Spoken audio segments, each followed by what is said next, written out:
Changement de leadership à la tête du Conseil Café Cacao. La directrice générale sortante Massandié Touré-Litse a cédé son fauteuil à Yves Ibrahima Koné. Le Conseil gère une filière stratégique pour l'État ivoirien. La Côte d'Ivoire est en effet premier producteur mondial de cacao avec une production record attendue cette année à 1,8 million de tonnes.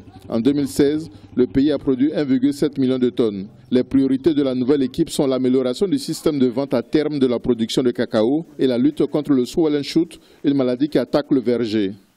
Nous ferons en sorte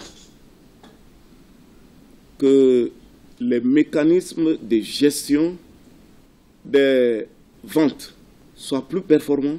Nous ferons en sorte qu'on puisse un accent particulier sur la rigueur à ce niveau et insister particulièrement sur les maladies qui menacent la production de cacao.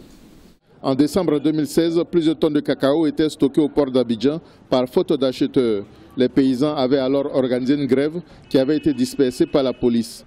La directrice générale sortante a de son côté relevé les résultats de ces 5 années de gestion avant de passer le dossier à son successeur. La qualité du cacao origine ivoire s'est considérablement améliorée, entraînant ainsi la reconnaissance du marché international du cacao.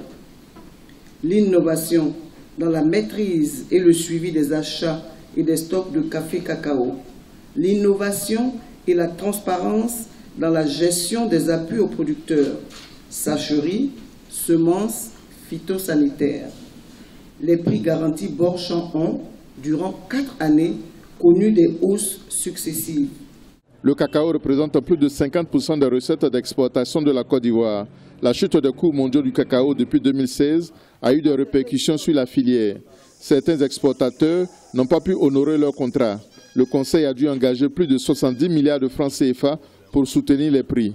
En conséquence, le prix d'achat Bord-Champ du kilo de cacao garanti aux producteurs a baissé de 1100 francs CFA pendant la campagne principale à 700 francs CFA pour la campagne intermédiaire en cours qui s'achèvera le 30 septembre 2017.